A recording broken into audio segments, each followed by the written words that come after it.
আজ যেটা তোমার চোখে লজ্জা, একদিন সেটাই তোমার গর্ব হবে। জীবন সব সময় সহজ হয় না।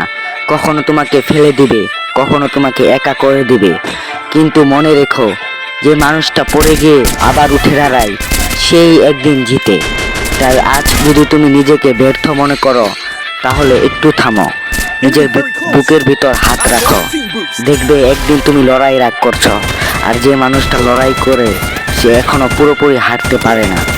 একদিন তুমি সফল হবে কিনা জানি না, কিন্তু তুমি যদি হাল না ছাড়ো, তাহলে তুমি নিজেকে জিতিয়ে ফেলবে। কারণ জীবনের সবচেয়ে বড় জয় অন্যকে হারানো না, নিজের ভেঙে পড়া মনটাকে আবার দাঁড় করানো। কাউকে ডাকে না, শুধু ভিতর থেকে মানুষটাকে ধীরে ধীরে ভেঙে দেয়। যাকে একদিন খুব নিজের মনে হতো, যার একটা মেসেজে দিনটা সুন্দর হয়ে যেত, আজ সেই মানুষটাই অচেনা হয়ে গেছে। চ্যাট বক্সে নামটা আছে কিন্তু কথা নেই, অনলাইনে আসে কিন্তু খোঁজ নেয় না। সবচেয়ে কষ্ট তখনই হয় যখন তুমি তাকে ভুলতে পারো না, আর সে তোমাকে মনে রাখারও প্রয়োজন মনে করে না।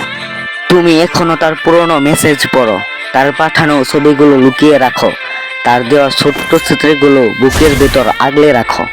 আর সে হয়তো নতুন কারোর সাথে গল্পে ব্যস্ত। জানো, প্রেমে হেরে যাওয়া মানুষগুলো কখনো খারাপ হয় না, তারা শুধু চুপ হয়ে যায়। আগের মতো হাসে না, আগের মতো বিশ্বাস করে না, শুধু ভেতরে ভেতরে একটা ভয় নিয়ে বাঁচে। আবার যদি কষ্ট পায়, রাতে ঘুম আসে না, মোবাইলটা হাতে নিয়ে থাকো, হয়তো সে একটা মেসেজ করবে, কেমন আছো, কিন্তু সেই মেসেজ আর আসে না। তবুও তুমি অপেক্ষা করো, কারণ সত্যিকারের ভালোবাসা কখনো সহজে শেষ হয় না।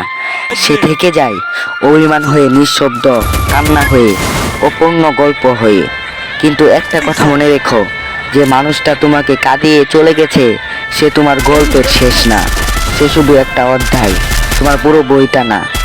একদিন তুমি আবার হাসবে, আবার নিজের মতো করে বাঁচতে শিখবে, আর তখন বুঝবে যে চলে গেছে সে তোমার জন্য ছিল না, যে থাকবে সে কখনো তোমাকে কাঁদিয়ে যাবে না।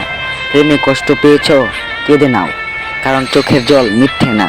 কিন্তু ভেঙে পড়ো না, কারণ তুমি শুধু কাউকে ভালোবেসেছিলে, ভুল করোনি। মনে রেখো, ভাঙ্গা হৃদয়ে একদিন সবচেয়ে শক্ত হয়। আর যে মানুষটা সত্যিকারে ভালোবাসতে জানে, তার জীবন কখনো খালি থাকে না। ছোটবেলায় যখন বন্ধুরা নতুন জামা পরে স্কুলে যেত, তুমি তখন পুরনো জামাটা ধুয়ে শুকিয়ে আবার পরতে। কারণ তোমার জন্য নতুন জামা মানে বছরে একবার ঈদের দিন অথবা উৎসবের দিন। টিফিন টাইমে সবাই যখন বের করতো কেক বিস্কুট, তুমি তখন চুপচাপ বসে থাকতে, কারণ তোমার ব্যাগে থাকতো শুধু খালি ডিব্বা, বা কখনো কিছুই থাকতো না। তবুও তুমি হাসতে, কারণ ছোট্ট মনটা জানতো বাড়িতে বললে মা কষ্ট পাবে। দরিদ্র শৈশব মানে শুধু টাকার অভাব না, এটা অনেক ইচ্ছের নৃত্য।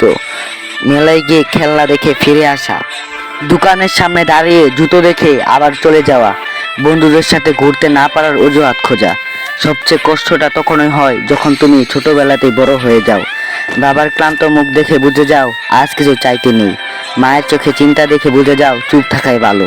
তুমি তখন খেলনা না চেয়ে দায়িত্ব চাও, আবদার না করে নিজেকে বুঝাও, হাসতে হাসতে ভিতরে ভিতরে শক্ত হয়ে যাও।